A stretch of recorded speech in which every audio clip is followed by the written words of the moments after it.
Hello, good evening everyone. आवाज आ रही है क्या? Good evening sir. Good evening, good evening. Good evening sir. Good evening बच्चों।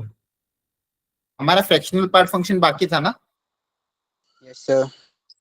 हाँ, हमने ग्रेटेस्ट इंटीजर कर लिया था, मॉड्यूलस फंक्शन कर लिया था। ये दो हमने अच्छे से समझ लिया था। और पिछली क्लास में हमने रेंज ऑफ अ फंक्शन, कैसे किसी फंक्शन की रेंज निकालनी, ये पढ़ा था।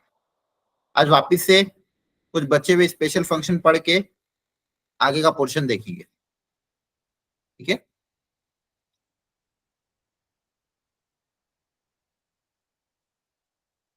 अब ध्यान से देखो, फ्रैक्शनल पार्ट फंक्शन मतलब ऐसा कुछ, इसको इस तरह से डिनोट किया जाता है। फ्रैक्शनल पार्ट फंक्शन मतलब ये। और ये किस तरह से डिफाइन किया गया? ग्रेटेस्ट इंटीजर के पहले तो ग्रेटेस्ट इंटीजर डिफाइन किया गया था। ग्रेटेस्ट इंटीजर का आपको पता ही था। इसके बारे में क्या बोला था? लार्ज ग्रेटेस्ट तो हमने कैसे डिफाइन किया? ग्रेटेस्ट इंटीजर लेस देन और इक्वल टू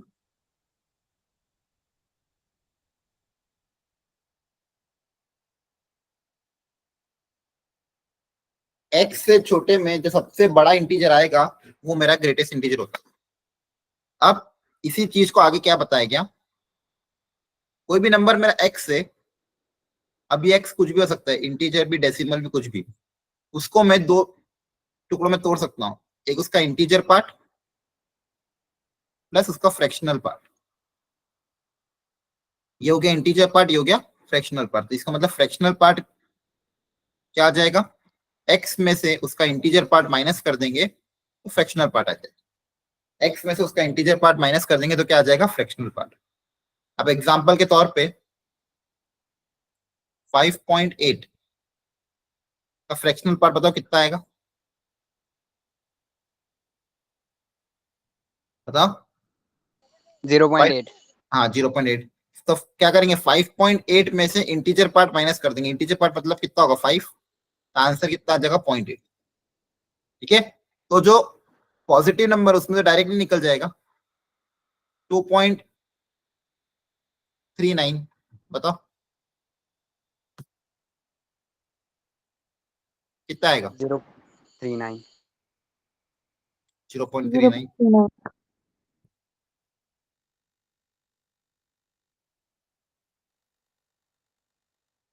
5.999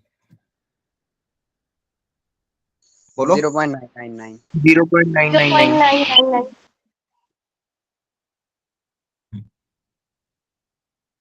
8। 0। 0।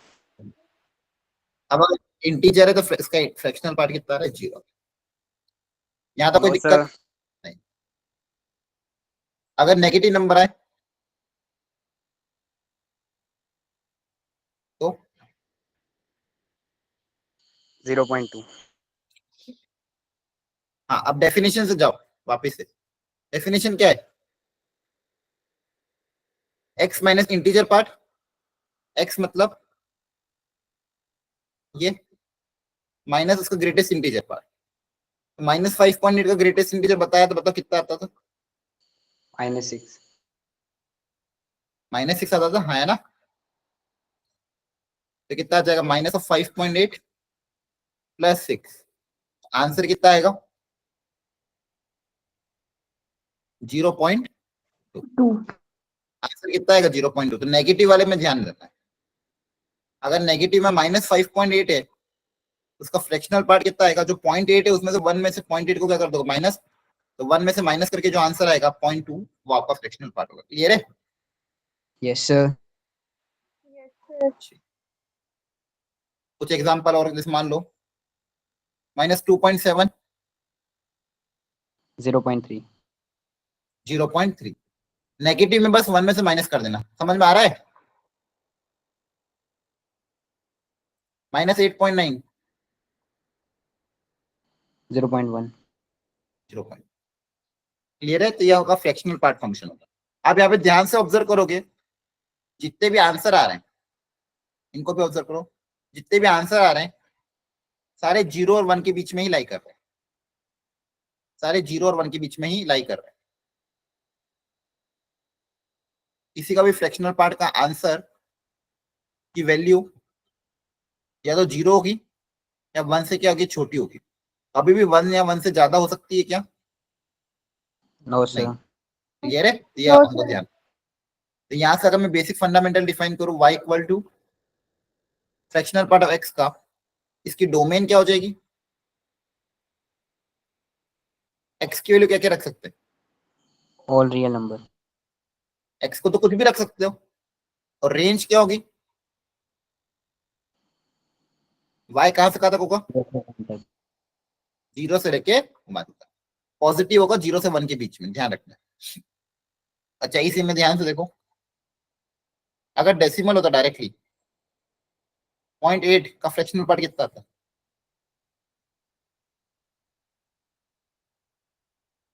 बताओ 0.8 का फ्रैक्शनल पार्ट कितना आएगा? 0.8। 0.8 आएगा। 0.1 का फ्रैक्शनल पार्ट कितना आएगा? 0.1। 0.1. 0.1। यहाँ पे क्या ऑब्जर्व कर रहे हो? अगर नंबर 1 से छोटा है, 0 और 1 के बीच में जो नंबर है वही आंसर आ रहा है। Yes sir. एक्स और वाई की वैल्यू क्या आ रही है? सेम आ रही है। तो जब इसका ग्राफ भी हम ड्रॉ करेंगे तो 0 से लेके 1 के बीच में, अगर एक्स की वैल्यू 0 से लेके 1 के बीच में हो, मतलब डेसिमल हुई, तो जो y वही x आ रहा है, मतलब लाइन क्या होगी? y equal to x. Line कौन सी हो जाएगी? y equal to x. और 1 पे तो खैर 0 होगा ही नहीं। 1 पे क्या होगा? Fractional part 0। लेकिन 0 और 1 के बीच में लाइन कैसी रहेगी? y equal to X. आ रही बात समझ में? Yes sir. अब बाकी केस में भी अगर मान लो 1.2 रहा, 1.8 रहा, तो आंसर तो वही रहना, 0 और 1 के बीच में है ना। y का आंसर 0 और 1 के बीच में ही रहना है। तो बाकी ग्राफ में भी क्या होगा? लाई इसी के बीच में करेगा, बस पैरेलली शिफ्ट हो जाएगा, है ना। ग्राफ क्या हो जाएगा? Parallelly shift. Yes sir. तो ये ग्राफ है आपका फ्रैक्शनल पार्ट ऑफ एक्स का, ध्यान रखना।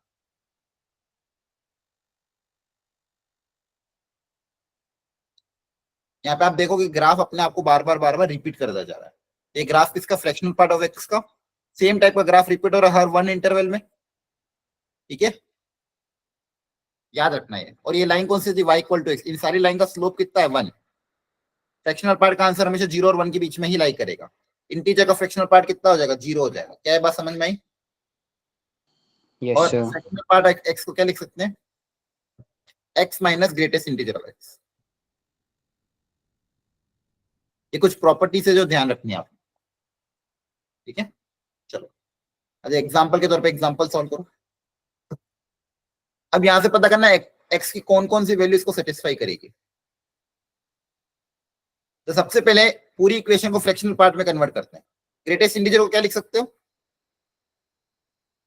एक्स माइनस फ्रैक्शनल पार्ट, सही है। Yes sir. इक्वल टू, इस तरह के क्वेश्चन को सॉल्व करने का तरीका क्या होता है समझो अच्छे से। पूरी इक्वेशन को सबसे पहले फ्रैक्शनल पार्ट में कन्वर्ट कर, मुझे पता करना एक्स की वैल्यू कहां से कहां तक लाई करेगी। तो हमने क्या कर रहे हैं? पूरी इक्वेशन को फ्रैक्शनल पार्ट में कन्वर्ट कर देंगे। ऐसा क्यों कर रहे हैं उसका भी रीजन समझ में आएगा, ध्यान से देखना। ये उधर चल जाएगा, एक्स 1 इधर आ जाएगा, तो x minus 1 equal to thrice the fractional part of x. यहां से फ्रैक्शनल पार्ट ऑफ एक्स की वैल्यू कितनी आ जाएगी? X minus 1/3। ये बात समझ में आई? आया ना? यस। Yes, sir. अब मुझे पता है फ्रैक्शनल पार्ट का कोई भी वैल्यू जो होता है वो हमेशा 0 और 1 के बीच में लाई करता है। यहां से मेरे पास एक्स में रिलेशन फ्रैक्शनल पार्ट क्वेश्चन के हिसाब से क्या है? इसके बराबर है। तो ये भी 0 और 1 के बीच में लाई करना चाहिए। 3 से मल्टीप्लाई कर दें अगर सबको, 1 ऐड कर दें, मेरा फाइनली आंसर क्या आएगा? x belongs to 1 to 4। ठीक है, एक बहुत अच्छा इलस्ट्रेशन था, जानबूझ के मैंने सॉल्व करा। बस ध्यान रखना इस टाइप के क्वेश्चन को सॉल्व करने का तरीका क्या है। जब ग्रेटेस्ट इंटीजर भी दिया हो, फ्रैक्शनल पार्ट भी दिया हो, पूछा x की वैल्यू, तो पूरे इक्वेशन को फ्रैक्शनल पार्ट में बदल दो, फिर कंडीशन अप्लाई कर दो फ्रैक्शनल पार्ट की कि वो लाई करेगी 0 और 1 के बीच में, है ना। वहां से आपके पास x में रिलेशन आ जाए। आई बात समझ में?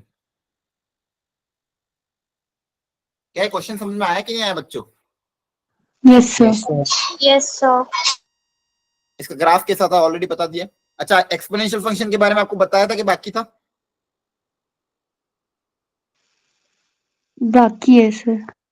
बीच में सर ने बताया था ना, मैंने भी थोड़ा बहुत बताया, फिर भी देख लो चलो। y इक्वल टू ए की पावर x, इस तरह के फंक्शन को हम एक्सपोनेंशियल फंक्शन बोलते हैं। यहाँ पे कंडीशन आपको हमेशा ध्यान रखनी है, जो बेस है ये हमेशा पॉजिटिव होना चाहिए। बेस क्या होना चाहिए? पॉजिटिव, और 1 के बराबर नहीं हो सकता। ये बेस की कंडीशन हमेशा ध्यान रखना, ठीक है? अगर नेगेटिव रहा तो इमेजिनरी नंबर्स आ जाएंगे, और 1 रहा तो आंसर हमेशा 1 रहेगा, तो इसलिए पॉजिटिव होना चाहिए 1 से ज्यादा, पहली कंडीशन। डोमेन की अगर बात करें तो x के बारे में बताओ, x कहां से कहां तक लाई करेगा? x को आप कुछ भी रख सकते हो, पॉजिटिव नेगेटिव कुछ भी रख सकते हो, लेकिन a पॉजिटिव है और x कुछ भी हो सकता है, लेकिन जो y आएगा वो हमेशा क्या होगा? Greater than 0। Output exponential function का आउटपुट ऑलवेज कैसा होता है? पॉजिटिव होता है। क्या बात समझ में? आप रख के देख लेना, एक ग्राफ भी ड्रॉ कर लो, मान लो 2 की पावर x 3 की पावर x का ग्राफ अगर ड्रॉ करोगे आपको आइडिया लग जाएगा। चाहे x पॉजिटिव रखूं या नेगेटिव रखूं, y का आंसर हमेशा क्या आएगा? पॉजिटिव आएगा। y का आंसर क्या आएगा? हमेशा पॉजिटिव। फॉर एग्जाम्पल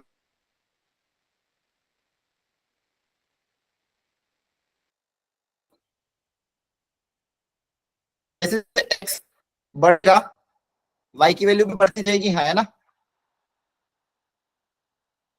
बोलो कि ग्राफ करो, कैसे ड्रॉ? x को 0 रखने पर y कितना है? 1 आएगा।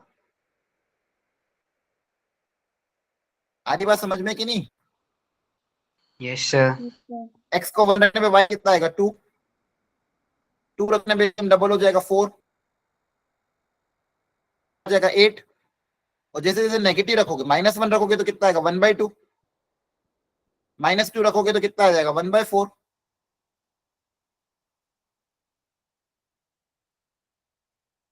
तो नेगेटिव नंबर पे डिक्रीज कर, लेकिन कभी भी नेगेटिव नहीं आएगा, वैल्यू छोटी होती जाएगी 0 और 1 के बीच में। तो ग्राफ कुछ इस तरह का दिखेगा।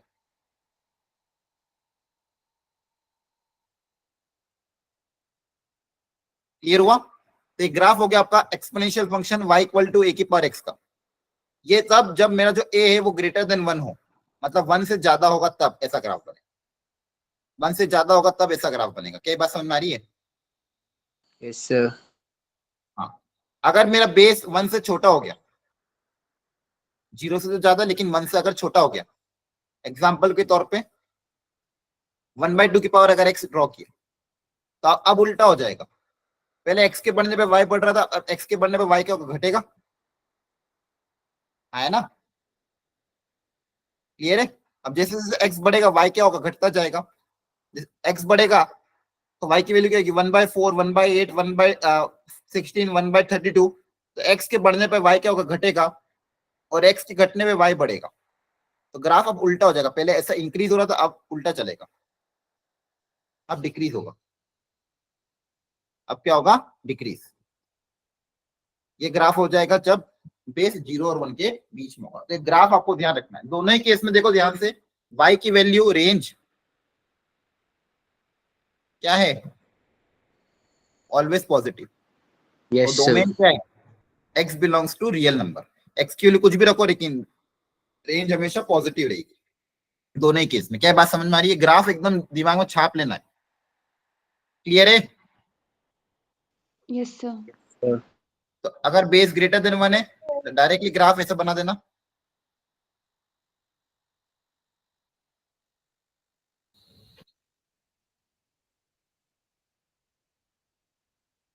मुझे बताओ इस केस में कुछ वैल्यूज बताओ मुझे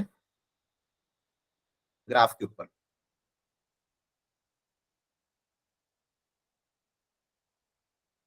x अगर मान लो 0 है इस केस में ना, तो बताओ y कितना आएगा? 1. Sir, 1. 1. x अगर 0 है तो y कितना आएगा? 1। Very good. x अगर इंफिनिटी की तरफ जा रहा है तो y किधर जाएगा?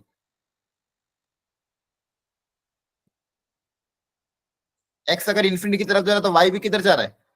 Sir, infinity. इन्फिनिटी की तरफ जा रहा है ना? Yes, x अगर माइनस इन्फिनिटी है तो y किसकी तरफ जा रहा है? x अगर माइनस इन्फिनिटी की तरफ जा रहा है तो y किसकी तरफ जा रहा है? Sir, 0. 0। 0. तो ये ध्यान रखना लास्ट वाला, ठीक है? x की वैल्यू अगर माइनस इन्फिनिटी की तरफ जा रही है तो y की वैल्यू किसकी तरफ जा रही है? 0 की तरफ। तो e की पावर माइनस इन्फिनिटी या फिर a की पावर माइनस इन्फिनिटी या फिर अगर मान लो एक्सपोनेंशियल फंक्शन है ग्रेटर देन 1, आंसर किसकी तरफ आएगा? 0 की तरफ। क्लियर है? Yes, sir. Second graph, base अगर 0 से 1 के बीच में हो,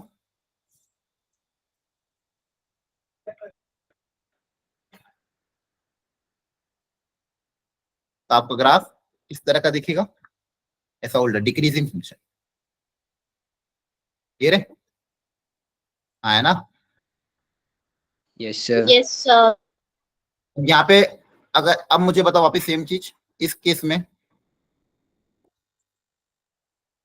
अगर x इन्फिनिटी की तरफ जा रहा है तो y किसकी तरफ जाएगा? 0 की हाँ? तरफ। 0. इसमें उल्टा हो जाएगा, अगर x इन्फिनिटी की तरफ जा रहा है y 0 की तरफ, x माइनस इन्फिनिटी की तरफ जा रहा है तो y Infinity. पॉजिटिव इन्फिनिटी की तरफ। इसमें पॉजिटिव। ये मेरा इंक्रीजिंग फंक्शन है और ये मेरा कैसा फंक्शन है? Decreasing. डिक्रीजिंग। अब देखो एक प्रॉपर्टी होती है इंक्रीजिंग डिक्रीजिंग फंक्शन में, प्रॉपर्टी ऑफ इनइक्वालिटी। ध्यान से मानना, ये सारे ग्राफ के लिए वैलिड है।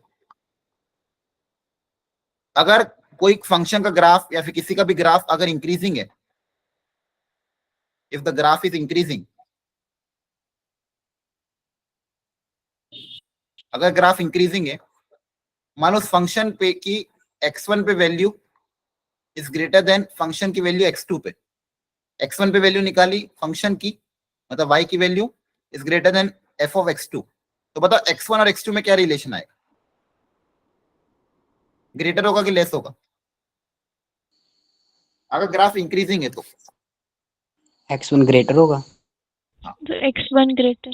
x1 ग्रेटर ही रहेगा, क्योंकि ग्राफ अगर इंक्रीज, ये ध्यान रखना, अगर ग्राफ इंक्रीजिंग है तो अगर x बढ़ेगा तो y भी बढ़ेगा, अगर y बढ़ रहा है तो x भी बढ़ेगा, है ना? तो x1 पे जो वैल्यू आ रही है, मान लो ये x1 है, f ऑफ x1 है, ये x2 है, तो f ऑफ x2। तो अगर x2 greater than x1 greater than x2 है तो यहाँ पे भी वही होगा। क्लियर है?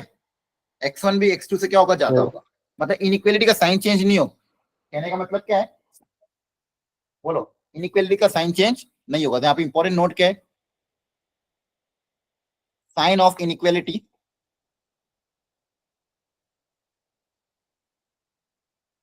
Will not change. क्या बात समझ में आ रही है? याद रखना, बहुत काम आएगा, भूल जाओगे नहीं तो। अगर इंक्रीजिंग है तो अगर ग्रेटर है तो ग्रेटर ही रहेगा, इनइक्वालिटी का साइन चेंज नहीं होगा। क्या बात समझ में आई? Yes, sir. Yes, sir. वहीं पे अगर ये डिक्रीजिंग हो गया, वहीं पे अगर डिक्रीजिंग हो गया तो क्या हो जाएगा? उल्टा हो जाएगा क्या? Yes, sir. अगर डिक्रीजिंग है तो x के बढ़ने पे y घटेगा, y के बढ़ने पे x घटेगा, तो अगर ये ग्रेटर है तो उल्टा हो जाएगा, x1 लेस देन x2 हो जाएगा। क्लियर है? Sign of inequality will change.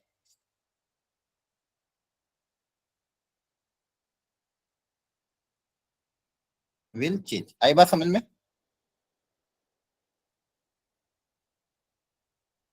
हाँ या ना? जवाब दो। Yes, sir. Yes, sir. बहुत काम आता है, कोई भी तरह के फंक्शन में बहुत चीज काम आएगी, ध्यान रखना है।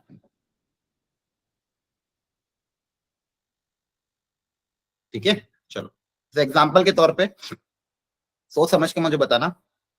If the theta is between 0 to π/2, suppose दिया cos x is greater than 1/2 suppose, तो x जो होगा एंगल वो क्या होगा? किससे ज्यादा है किससे कम होगा? बताओ। एक्स के बारे में पता करना है कि एक्स क्या होगा और 0 से π/2 में।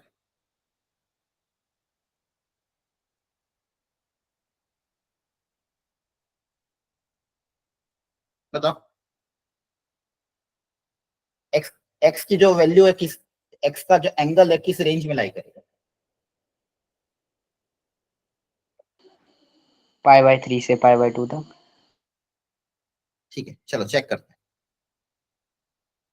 अच्छा यहाँ पे एक्स है, एक्स की वैल्यू तो 0 से π/2 में, अब देखो cos x ग्रेटर देन 1/2, 1/2 को मैं क्या लिख सकता हूँ, cos ऑफ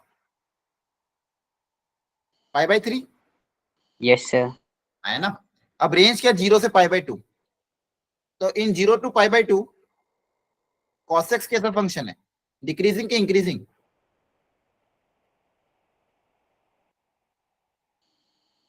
डिक्रीजिंग। तो डिक्रीजिंग। डिक्रीजिंग। cos x कैसा फंक्शन है, डिक्रीजिंग है ना। तो डिक्रीजिंग यस है सर। तो इनइक्वालिटी का साइन सेम रहेगा कि चेंज हो जाएगा? चेंज हो जाएगा। चेंज हो जाएगा। चेंज हो जाएगा। x लेस देन क्या आ जाएगा, π/3। x π/3 से क्या होना चाहिए, छोटा, और 0 से तो पहले बड़ा ही है, तो फाइनल आंसर क्या आ जाएगा, 0 से π/3। समझ आया इसका इंपॉर्टेंस? अब क्लियर हो रहा है? Yes sir. हाँ, तो ये चीजें ध्यान रखनी है।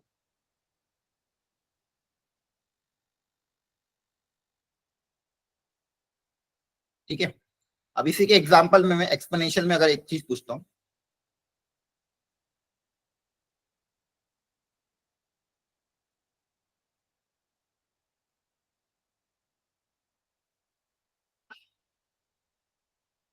तो बताओ एक्स के में क्या रिलेशन आएगा, ग्रेटर देन 4 और लेस देन 4?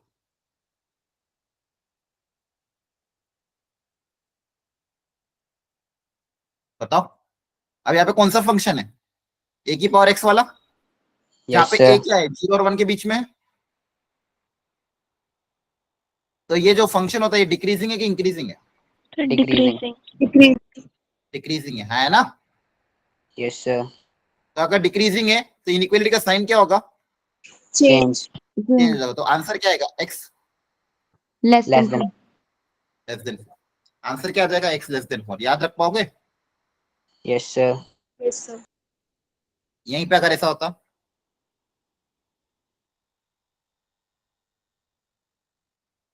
अब क्या था,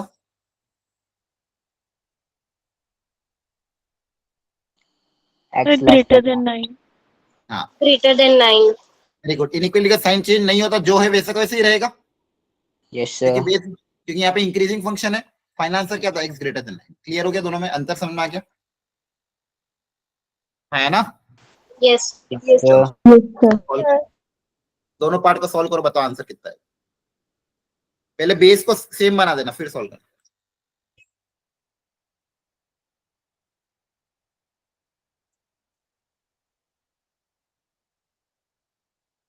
यहाँ पे तो इक्वेलिटी है खैर। अच्छा 1/3 को 3 बनाने का तरीका क्या होता है? 3 की पावर माइनस में। हाँ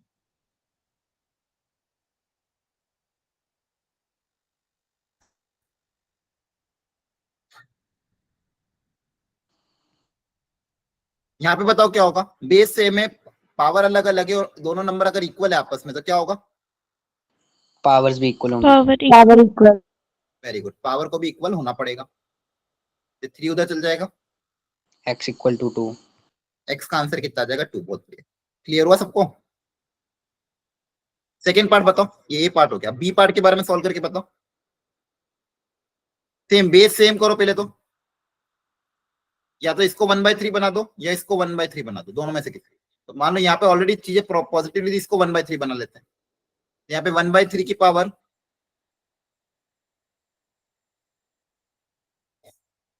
इसको 1/3 बनाएंगे तो कितना आ जाएगा। अब बताओ इनइक्वालिटी का साइन में क्या आएगा, बेस सेम है, सर चेंज होगा। हाँ, बेस 1 से छोटा डिक्रीजिंग फंक्शन, तो इनइक्वालिटी क्या हो जाएगी, चेंज हो जाएगी, हाँ है ना। सबको यस कॉन्सेप्ट सर। समझ में आ रहा है कि नहीं आ रहा है? Yes sir. चलो आज मेरे एक्चुअली जो टंग है ना, टंग पे अल्सर्स हो गए बहुत ज्यादा, तो बोलने में बहुत प्रॉब्लम हो रही, पेन भी हो रहा है। ठीक है, तो आप लोग जवाब देते रहना, आपको समझ में आ रहा है कि नहीं आ रहा है। ठीक है, इसलिए मैं थोड़ा स्लो पढ़ा रहा हूँ आज, क्योंकि मैं बोलने में दिक्कत आ रही है। तो ये इसको ओपन करोगे तो ये आ जाएगा आपका इक्वेशन, क्या बनेगी, x square plus x plus 2 less than 0। एक बार चेक करना यही बन रहा है क्या, कहीं गलती तो नहीं होगी। Yes sir. अब इसको कैसे सॉल्व करेंगे बताओ, इसके फैक्टर बन पाओगे? क्वाड्रेटिक इक्वेशंस है। हाँ, तो इसको कैसे सॉल्व करोगे, इसके फैक्टर बन पाएंगे क्या? Yes sir. क्या बनेंगे फैक्टर? 2 और 1। नहीं, कहां से बनेंगे, देखो बना के दिखाओ फैक्टर, अगर बन रहे हो बन पाएंगे क्या फैक्टर?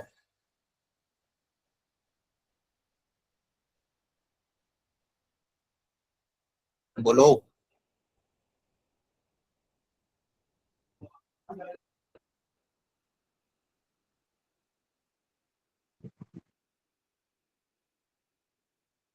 इस क्वाड्रेटिक का ग्राफ सोचो, इसका डी क्या होगा, देखो ध्यान से, डिस्क्रिमिनेंट निकालो,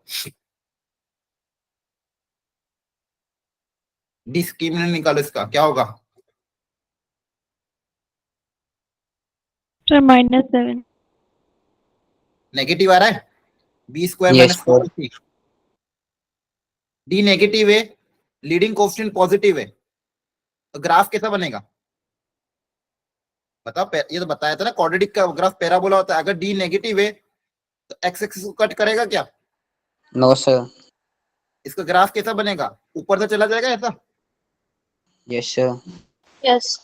तो यहाँ पे एक्स कुछ भी रखो, तो ये क्वाड्रेटिक ऑलवेज पॉजिटिव होगी, ये जो क्वाड्रेटिक है ये कैसी होगी, ऑलवेज ग्रेटर देन 0, है ना?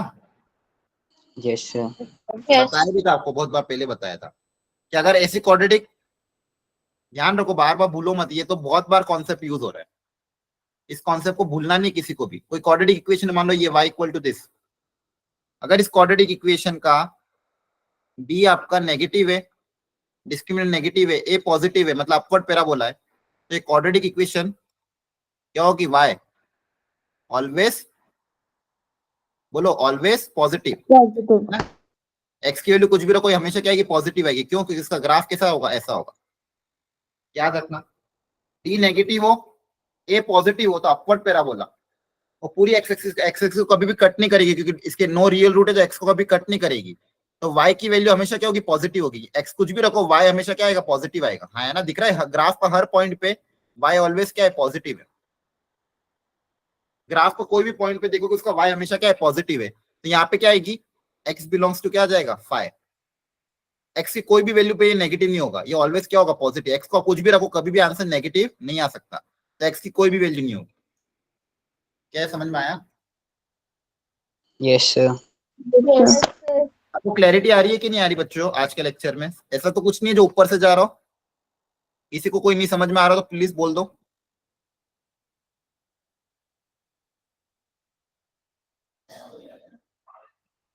सबको आ रहा है समझ में? Yes sir. ग्राफ बता दिया। अगला इनवर्स का लॉगरिथमिक, सॉरी एक्सपोनेंशियल फंक्शन का inverse logarithmic function, y equal to log x base a, y equal to log of x base a।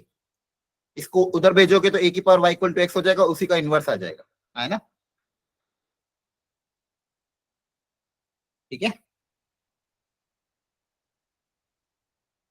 तो यहाँ पे भी सेम कंडीशन ध्यान रखनी है, जो बेस है a वो पॉजिटिव होना चाहिए, नॉट इक्वल टू 1, और लॉग के अंदर जो इनपुट है, अब उल्टा हो जाएगा, पहले आउटपुट ऑलवेज पॉजिटिव होता था, हाँ है ना, पहले आउटपुट ऑलवेज sir. पॉजिटिव होता था, इनपुट में कुछ भी रखो, अब उल्टा हो जाएगा, क्योंकि इनवर्स फंक्शन है ना, अब इसका उल्टा हो जाएगा, इनपुट हमेशा पॉजिटिव आएगा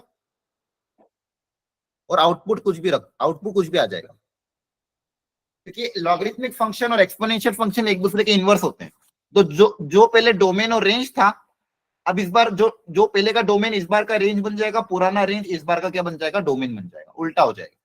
इनपुट हमेशा कैसा होना चाहिए, ग्रेटर देन 0, और आउटपुट आपका कुछ भी हो सकता है। क्या ये बात समझ में आ रही है? Yes, Yes, sir. sir. यहाँ पे भी सेम दो केसेस बनेंगे।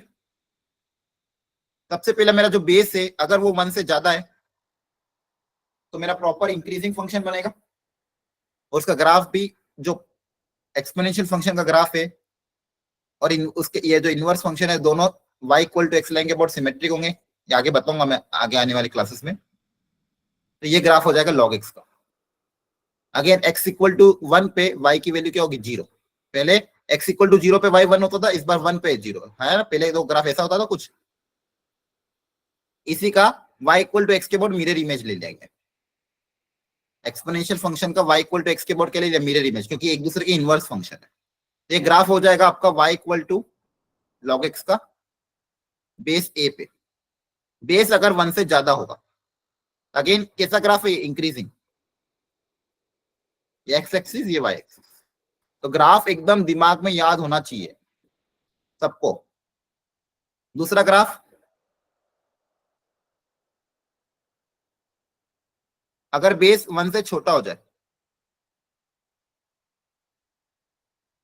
0 से 1 के बीच में लाई करें, तब ग्राफ डिक्रीजिंग हो जाएगा। जो चीज पहले नेगेटिव से पॉजिटिव है जब ऊपर से नीचे जाएगा। क्लियर है? ये एक्स एक्सिस ये वाई एक्सिस। लेकिन एक्स जो होगा वो हमेशा 0 से क्या होगा, दोनों ही केस में 0 से क्या होगा, ज्यादा होगा। और y की वैल्यू ऑल रियल, y की value all real number, x is always greater than 0। क्या समझ में आया? Yes, Yes. sir. Yes, जब भी sir. हम अगर लॉग के क्वेश्चन डोमेन के हिसाब से आएंगे, तो डोमेन वाले क्वेश्चन जब भी है लॉग में, तो इनपुट लॉग के अंदर वाला इनपुट ध्यान रखना। जैसे लॉग के अंदर दो बॉक्स है, एक ये वाला बॉक्स और एक ये वाला बॉक्स मान लो। तो ये जो रेड वाला बॉक्स है, इस रेड वाले बॉक्स के अंदर हमेशा क्वांटिटी कैसी जाएगी, ऑलवेज पॉजिटिव। Positive. एक तो यहाँ पे लगेगा कॉन्सेप्ट, कभी भी डोमेन के क्वेश्चन आएंगे तो एक कॉन्सेप्ट तो यहाँ लगेगा, इस रेड बॉक्स में ऑलवेज क्या होगा, पॉजिटिव। और ये जो नीचे वाला बॉक्स है बेस वाला, यहाँ पे भी ऑलवेज पॉजिटिव, बट एक इसके साथ एक और चीज क्या लगेगी, Not equals to 1. Not equal to 1 and not equal to 1। और दोनों आंसर का आप क्या लोगे, इंटरसेक्शन। दोनों आंसर का आप क्या लोगे, इंटरसेक्शन। तो कभी भी लॉग के क्वेश्चन आते हैं, यहाँ पे दो चीजें, इनपुट में, इनपुट के अंदर कुछ भी जाएगा चाहे वो कैसा भी फंक्शन हो, वो हमेशा पॉजिटिव होना चाहिए, पहली चीज। और जो बेस में जो फंक्शन जाएगा वो भी पॉजिटिव होना चाहिए, बस नॉट इक्वल टू 1। इन दोनों केसेस का आंसर का आपके लिए इंटरसेक्शन, क्योंकि ये भी होना जरूरी है और ये भी होना जरूरी, दोनों का होना जरूरी, इसलिए दोनों का आपस में क्या होगा, इंटरसेक्शन। और क्या बात समझ में आ रही है? Yes, sir. Yes, sir. Same concept यहाँ पे लगेगा, ये डिक्रीज, ये इंक्रीजिंग है, ये डिक्रीजिंग है, और सारी चीजें क्लियर हो गया? Yes, sir. जैसे यहाँ पे कोई एग्जांपल अगर करना हो, जैसे बी वाला बेस देखो क्या है, 1/2 है, तो ये फंक्शन कैसा होगा, इंक्रीजिंग के डिक्रीजिंग, Decreasing. Decreasing. है ना। बेस 1 से छोटा तो डिक्रीजिंग, डिक्रीजिंग में इनइक्वालिटी का साइन क्या हो जाएगा, Change. Change. Very good. देखो सारे कॉन्सेप्ट अब क्लियर हो रहे हैं। तो ये ग्रेटेस्ट इंटीजर ऑफ एक्स, ये लेस देन कन्वर्ट हो जाएगा ग्रेटर देन 5। अब ये भी क्वेश्चन आपको करा रखे थे, ग्रेटेस्ट इंटीजर एक्स का 5 से ज्यादा है तो एक्स की वैल्यू कहां से कहां तक लाएगी गिरेगी, मैक्सिमम तो इन्फिनिटी तक जाएगी, कहां से स्टार्ट होगा, 5. ये कराया था क्वेश्चन। 6. 6. 6 होगा ना, 6 से इन्फिनिटी है ना। ग्रेटेस्ट इंटीजर 5 से ज्यादा, 5 से ज्यादा ग्रेटेस्ट इंटीजर मतलब इसकी वैल्यू कौन कौन सी हो सकती है, 6, 7, 8, यही तो होगी। Yes, Yes, sir. छह कब होगी, जब वैल्यू 6 से ज्यादा हो, है ना। नहीं आ रहा समझ में, आया कि नहीं? आ गया ये sir. क्वेश्चन करवाया था कि नहीं मैंने, आ गया सर. आ गया. करवाए थे ना आपको? ये ग्रेटेस्ट इंटीजर पे क्वेश्चन करवाए थे कि नहीं, Yes, sir. करवाए थे. वो सारे ये सारे करवाए थे कि नहीं, है ना। Yes, sir. करवाए थे. पिछली क्लास में हमने रेंज कवर कर लिया था, यहाँ तक सबको क्लियरिटी आ गई, कोई दिक्कत नहीं है यहाँ तक, है ना। बोलो पिछली क्लास Yes, का sir. कॉन्सेप्ट याद है ना, बहुत इंपॉर्टेंट था, सब यूज हुआ था उसमें। चलो ये भी कवर कर लेते हैं, आधा घंटा और बाकी है, हो जाएगा कवर। फंक्शन के अगले important 3 type, equal function, odd even function और पीरियोडिक फंक्शन। तो आज हम ये 2 कवर करने की कोशिश करेंगे, नेक्स्ट क्लास में पीरियोडिक फंक्शन पढ़ा दूंगा। तो इक्वल फंक्शन का मतलब क्या होता है, ध्यान समझना, नहीं कुछ समझ में आया तो प्लीज पूछ लेना।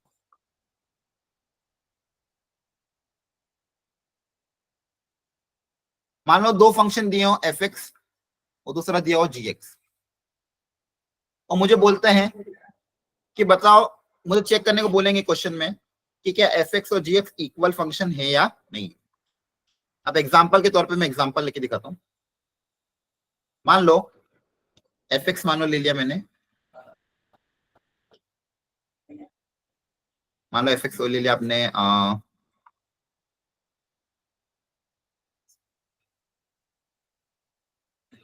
और जी एक्स ले लिया मान लो 2x। ये एफ एक्स है, जी एक्स है। अब पूछा गया क्या ये इक्वल फंक्शन है क्या, क्या पूछा गया, आर एफ एक्स और G X equal, Yes, sir. R F X and G X equal function, क्या एफ एक्स और जी एक्स इक्वल फंक्शन है या क्या, ये पूछा गया। तो आप क्या बताओगे आपके हिसाब से, क्या इसका आंसर आएगा। Sir हैं। ठीक है, बाकी लोग भी सोचो। क्वेश्चन पूछा गया एक एफ एक्स से दूसरा जी एक्स से, पूछा गया क्या एफ एक्स और जी एक्स इक्वल फंक्शन है या नहीं है। बाकी लोग भी बताओ क्या आएगा। sir, equal है। Yes, sir हैं। Yes, sir, है। अभी दिख रहा है, एक्स कैंसिल कर दूंगा तो ये भी 2x बन जाएगा और ये भी 2x हो जाएगा, तो इक्वल ही दिख रहे हैं। लेकिन एक्चुअली में इसका आंसर क्या है, they are not equal function. इसका आंसर क्या आएगा, नॉट इक्वल फंक्शन। अब ऐसा क्यों हो रहा है, क्योंकि इक्वल फंक्शन की डेफिनेशन क्या है, पहले वो समझते हैं। इक्वल फंक्शन की डेफिनेशन ये है, कोई भी 2 फंक्शन को इक्वल तब बोलेंगे इफ, ये तो यहाँ दी हुई है, 2 function fx and gx are said to be equal. First condition, domain of f should be equal to domain of g. f और g की डोमेन कंप्लीटली आपस में कैसी होनी चाहिए, इक्वल। दोनों फंक्शन की डोमेन क्या होनी चाहिए, पहली बात इक्वल। सेकेंड, उस डोमेन के अंदर कोई भी वैल्यू अगर आप निकालोगे x पे, तो दोनों की वैल्यू भी क्या आनी चाहिए, सेम आनी चाहिए। मान लो डोमेन तो इक्वल हो गई, लेकिन फंक्शन की वैल्यू अगर सेम नहीं आ रही तो भी इक्वल नहीं होगा, है ना। ऐसा जरूरी नहीं कि डोमेन के सेम होने के साथ साथ उन हर एक्स पे जो भी डोमेन के अंदर आ रहा है उस पे एफ एक्स की और जी एक्स की वैल्यू भी क्या आनी चाहिए, इक्वल आनी चाहिए, तभी उनको इक्वल बोलेंगे। आ रही बात समझ में, Yes, sir. ठीक है। तो यहाँ पे देखेंगे अगर इसकी डोमेन क्या होगी, All real number except 0. Sir, real number all minus real number 0. Except 0. Zero.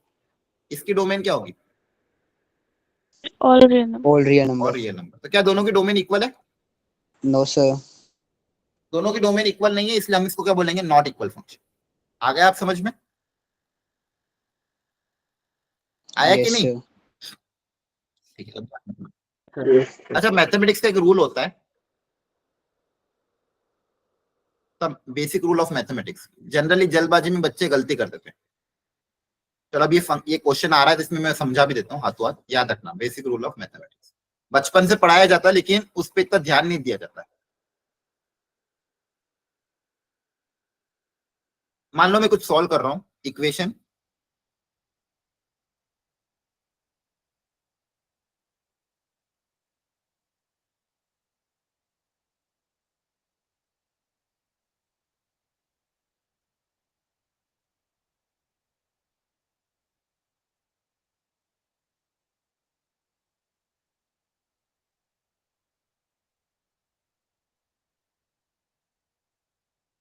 और बोल रहे हैं कि इसका सॉल्यूशन निकालो,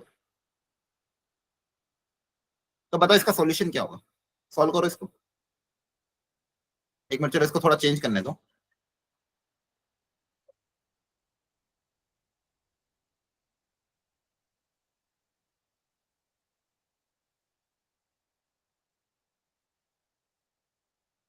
इसको सॉल्व करके बताओ एक्स की वैल्यू। रुको रुको, थोड़ा सा और चेंज करने दो, रुको एक सेकंड, ताकि आपको कैलकुलेशन में दिक्कत ना आए।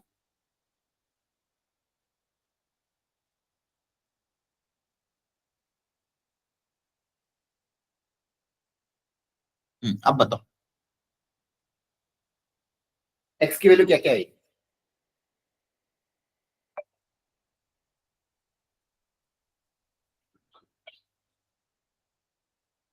सॉल्व करो इसको, बताओ एक्स की वैल्यू क्या आएगी। 2 और 3. बाकी लोग भी अपना अपना आंसर बताओ, क्या आ रही है। 2 and 3. हाँ, तो आप लोगों ने आंसर बताया एक्स इक्वल टू आ रहा है 2 और 3, लेकिन ये गलत आंसर है। आपने आंसर क्या बताया 2 और 3, लेकिन ये क्या है, गलत आंसर है। यहाँ पे गलती क्या हो गई है, आपने जो अगली स्टेप में किया होगा, इसको और इसको कैंसिल कर दिया डायरेक्टली, Yes और sir. इसको कैंसिल करके आपने लिख दिया होगा ये। तो बच्चों ये रॉन्ग स्टेप है। अगर इतनी ही स्टेप लिख के अगर ये निकालते हो तो ये आपका क्या है, गलत स्टेप है।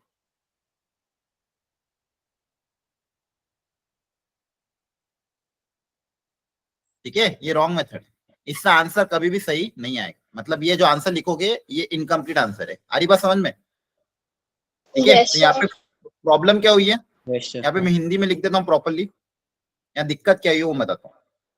इसको मैं बेसिक रूल के साथ लिखता हूँ, बेसिक मिस्टेक ऑल्सो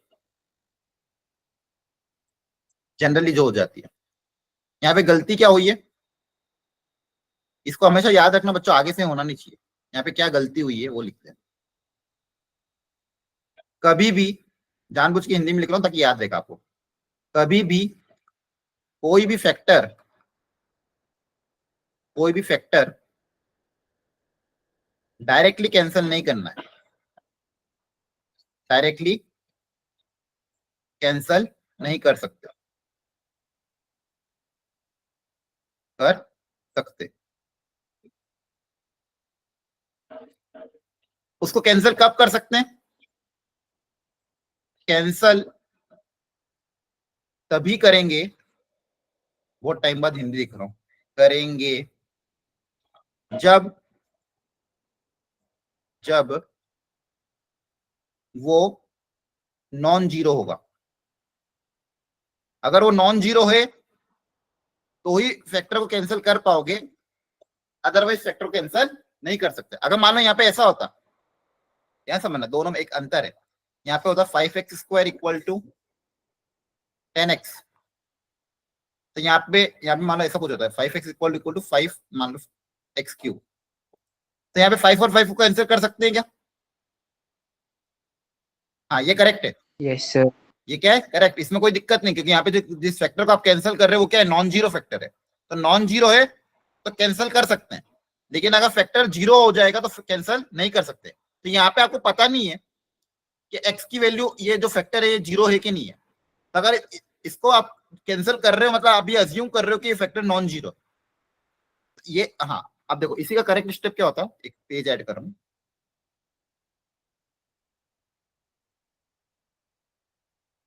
इसका करेक्ट स्टेप क्या होता, ये तो रॉन्ग मेथड हो गया। इसका करेक्ट मेथड क्या होता,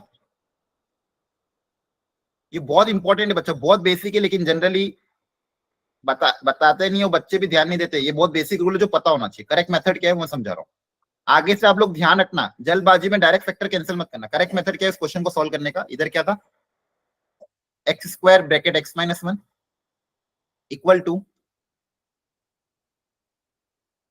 5x-6 ब्रैकेट x-1। अगर क्वेश्चन में मेंशन है, इफ इट इज मेंशनड, अगर if it is mentioned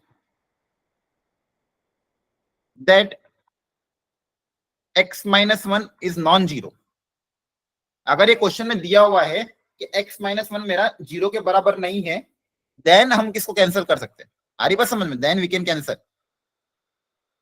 clear है। Yes sir. मतलब अगली स्टेप क्या लिखोगे, अगर इसको कैंसिल कर रहे हो तो आप क्या लिखोगे, कैंसिल करके क्या आप लिख ले हो, तो x square equal to 5x minus 6,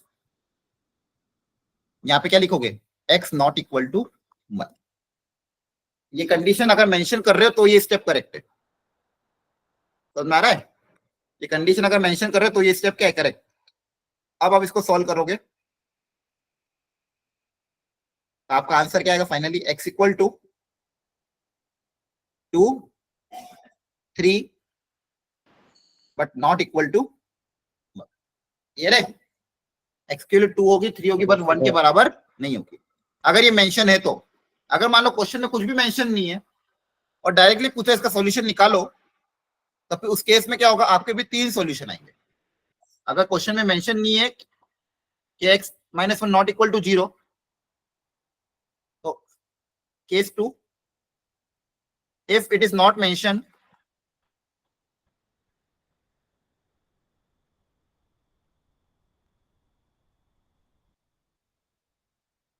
that x minus 1 is not equal to 0, अगर ये मेंशन नहीं है तो आपको सॉल्व कैसे करना है, फिर आपको एकदम बेसिक से जाना। फिर क्या करना पड़ेगा, फिर x माइनस 1 था, क्या क्या था इधर, x square equal to 5x minus 6 into x minus 1। तो आपको क्या करना पड़ेगा, इस पूरे को उधर भेजो, तो क्या होगा, x square into x minus 1 minus 5x minus 6 into x minus 1 equal to 0। X minus 1 क्या लोगे, कॉमन, मतलब इस फैक्टर को साथ में लेके चलना पड़ेगा, कहने का मतलब ये क्या लोगे आप, कॉमन लोगे, है ना, इक्वल टू 0। यहां से आपके 3 फैक्टर आएंगे, तो आपका फाइनल आंसर क्या आएगा बताओ, x इक्वल टू 1, 2, 3। आ रही बात समझ में? तो ये आपका करेक्ट आंसर है। आपको जो आंसर आया था 2, 3 वो गलत आंसर था, आपने एक सॉल्यूशन मिस कर दिया। कौन सा सॉल्यूशन, x इक्वल टू 1 को मिस, क्योंकि x को 1 रखोगे तो सेटिस्फाई करेगा कि नहीं करेगा, है ना? Yes, Yes, sir. sir. ये करेक्ट मेथड। ये बहुत फंडामेंटल गलती है जो जनरली हो जाती है जल्दबाजी में। अपन को आदत रहती है कांस्टेंट टर्म को कैंसिल करने का, अपन वेरिएबल को भी कैंसिल कर देता है जल्दबाजी में, वेरिएबल को भी कैंसिल कर देता है, पर ये गलत है। आपको उधर भेजोगे प्रॉपर्ली फिर कॉमन लेना, ये करेक्ट मेथड है। आ रही बात समझ में? ये याद रखोगे हमेशा के नहीं अब Yes, sir. सबको। ये देखो आज की क्लास जिसने भी अटेंड करी, हर क्लास बहुत इंपॉर्टेंट होती है, उसी तरह से आज की भी क्लास इंपॉर्टेंट, क्योंकि आपको एक बहुत फंडामेंटल मैथ्स का रूल सीखने को मिला है ना। जो लोग नहीं अटेंड कर पाएंगे वो कहीं ना कहीं इसको गलती करेंगे और फाइनल आंसर जेई कहीं ना कहीं इस पे बढ़िया क्वेश्चन बनाएगा, और जिन बच्चों ने ये कैंसिल कर दिया उसका एक सॉल्यूशन मिस हो जाएगा। वो पूछेगा find the number of solution, maximum लोग लिखेंगे number of solution equal to 2, लेकिन नंबर ऑफ सॉल्यूशन कितने आएंगे, 3। कितने आएंगे, 3। क्या समझ में आ रहा है? Yes, sir. Sir. इन सब चीजों का आपको ध्यान रखना है। चलो एक एग्जांपल और फटाफट ले लेते हैं इक्वल फंक्शन पे। मान लो लिया एफ एक्स इक्वल टू,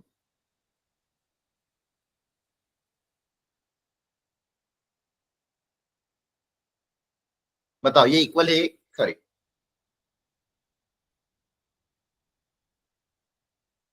ये इक्वल है कि नहीं है,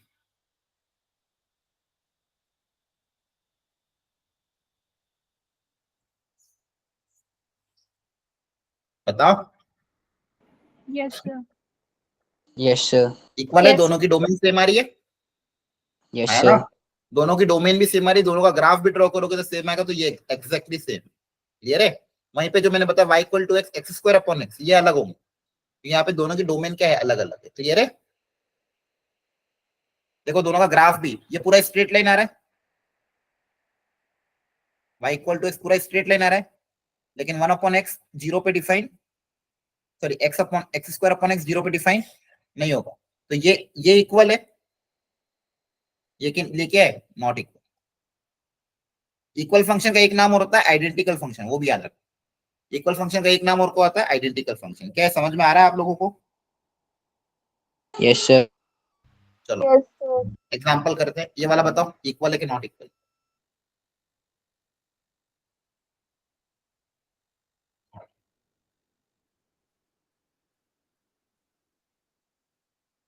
Not equal. हाँ है ना, दोनों फंक्शन तो सेम आ रहे हैं लेकिन दोनों की डोमेन अलग अलग है। इसको भी आप इसको भी देखो, इसको भी अगर आप सिंप्लीफाई करोगे, देखो कैसे सिंप्लीफाई करेंगे, ऊपर के फैक्टर क्या बनेंगे, x minus 1 into x plus 1. नीचे के फैक्टर। अब क्या डायरेक्टली इसको मैं x प्लस 1 लिख सकता हूं क्या, No, sir. अभी सीखा है क्या No, factor sir. Direct cancel कर सकते हैं। अगर ये कैंसिल कर रहा हूं तो यहाँ पे मुझे क्या मेंशन करना है, ये कैंसिल अगर कर रहा हूं तो क्या मेंशन करना पड़ेगा, ये x जीरो निकल, no, क्योंकि अगर ये जीरो हो जाएगा तो 0/0 का अपन 1 लिख सकते हैं क्या, अरे बोलो आप क्या लिख रहे हो, आप कैंसिल करके अगर इसको 1 बना रहे हो, इसका मतलब आप ये अज्यूम कर रहे हो कि 0/0 1 है, तो आपको यहाँ लिखना पड़ेगा कि भाई ये 0 नहीं है, तो अगर ये लिखोगे तो ये होगा, तो यहाँ से आप क्या बोलोगे, इसकी डोमेन में वैसे भी क्या, ऑल रियल नंबर एक्सेप्ट 1, और यहाँ पे डोमेन क्या होगी, ऑल रियल नंबर, तो फंक्शन क्या होंगे, नॉट इक्वल। आ रही बात समझ में, क्लियर हो गया Yes. क्या? so तो आज इतना ही रखते हैं, ऑड इवन फंक्शन थोड़ा टाइम ले जाएगा, नेक्स्ट क्लास में ऑड इवन और पीरियोडिक दोनों फिनिश कर देंगे साथ में मिलके, क्लियर है। तो आज की क्लास में अपन ने क्या क्या पढ़ा, अपन ने फ्रैक्शनल पार्ट फंक्शन को अच्छे से पढ़ा, yes उसकी sir. प्रॉपर्टीज को जाना, उसका ग्राफ जाना, एक्सपोनेंशियल फंक्शन पढ़ा, लॉगरिथमिक फंक्शन पढ़ा और इक्वल फंक्शन पढ़ा। आज की क्लास में अपन ने 4 टॉपिक पढ़े, आपको समझ में आए, yes sir. Sir. ठीक है। नेक्स्ट क्लास में हम इक्वल ऑड इवन फंक्शन और पीरियोडिक फंक्शन पढ़ेंगे, क्लियर है, okay Yes, sir. Okay, thank you everyone, bye bye, good night, take care.